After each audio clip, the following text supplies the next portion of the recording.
আসসালামু আলাইকুম। আশা করি সকলে ভালো আছেন। আজকে ১১ সুন্দর একটা মসজিদে ঐতিহাসিক মসজিদ আপনাদের সাথে শেয়ার করব। এটা আসলে বর্তমান যুগে এইসব মসজিদ এখন আর নাই। মানে কি বলবো? মুখে ভাষা বলা যাবে না। চলুন আমরা শুরু করি। দেখাই আপনাদেরকে মসজিদটা। এই যে দেখেন মসজিদ। মসজিদের দেখেন কারুকাজগুলো কত সুন্দর। কারুকাজগুলো কত সুন্দর দেখার মতো।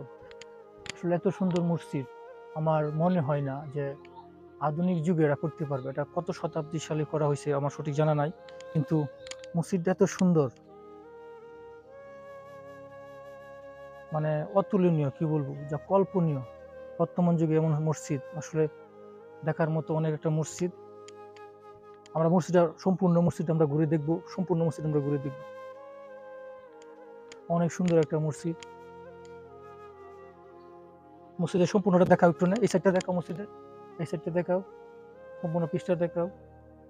মানে কি বলবো, মানে একটা আমার মনে হয় যে আমি একটা আদি যুগে চলে গেছি। আদি যুগের যে সিনারি, একটা এক গম্বুজ, এটা এক গম্বুজ মসজিদ। মসজিদের নকশাগুলা, কাজগুলা মানে কি অকল্পনীয়, দেখার মতো, মানে দেখার মতো একটা জিনিস। মানে মসজিদের কাজ, মসজিদের পরিবেশ, আর মসজিদের যে দেওয়ালগুলা, মসজিদের দেওয়ালগুলা এতই ঘনত্ব, মানে মসজিদের দেওয়ালগুলো এতই ঘনত্ব, মানে বলে প্রকাশ করা যাবে না। আর আগে যারা নকশাগুলা এত সুন্দরভাবে করছে, আসলে দেখলে আমি সেই আদি যুগে হারিয়ে যাই। মানে কি বলবো, এত সুন্দর মসজিদ। মানে মানুষ কে আর কক্সবাজার যায়, কে আর বিভিন্ন দেশে সফর করে, ট্যুর করে, বাড়ির কাছে এত সুন্দর ডিজাইনের মসজিদ অকল্পনীয়।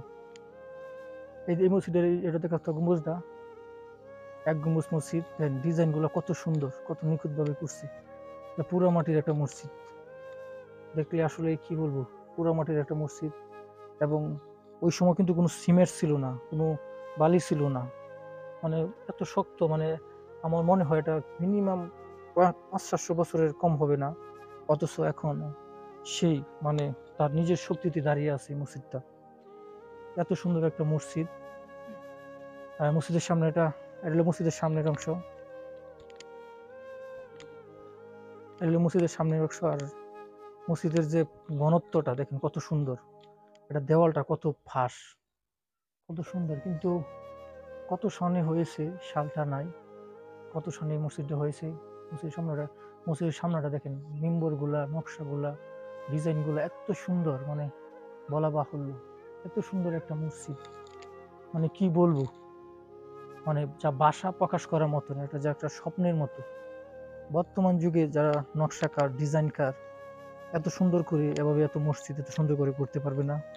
যে তারা এই ডিজাইনগুলো করছে দেখেন, যে ডিজাইন যে নকশাগুলা করছে, বা যেভাবে পোড়ামাটিগুলা ফিটিং করছে, সেটিং করছে, মানে অকল্পনীয়। যে পোড়ামাটির সেটিংগুলা এখনো সেই আগের মতোই আছে, একটুও পরে নাই, একটু জলসে নাই। এই যে ফুলের নকশাগুলা তৈরি করছে, ফুলের নকশাগুলা কত সুন্দর, ফুলের নকশার ডিজাইনগুলো কত সুন্দর করে তৈরি করছে। হ্যাঁ, আসলে বাস্তব কথা বলতে গেলে এটি আল্লাহর একটা নির্দেশন, যে মসজিদ কেমন পর্যন্ত স্থায়ী থাকবে। মসজিদ আপনার, যে আমরা ইমামদের সাথে, আমরা মাওলানাদের কাছে শুনি, ইমামদের সাথে শুনি, এবং হাদিস বিশারদদের কাছ থেকে শুনি যে মসজিদ আপনার কেমন পর্যন্ত দাঁড়িয়ে থাকবে। এটাই তার বাস্তব নমুনা। আজকে যতটুকু পারি আপনাদেরকে দেখানোর চেষ্টা করলাম। আশা করি আপনারা এই মসজিদটাকে দেখবেন, উপভোগ করবেন। আমরা কক্সবাজার, চট্টগ্রাম অনেক দূরে চলে যাই, অথচ বাড়ির কাছে একটা কত সুন্দর একটা মসজিদ আসলে আমরা দেখতে পাই না। এ সকলকে আর কি বলবো, মসজিদ আবার ভালো করে দেখাও দূর থেকে। আজকে এখানে শেষ করলাম। সকলকে ধন্যবাদ। আসসালামু আলাইকুম।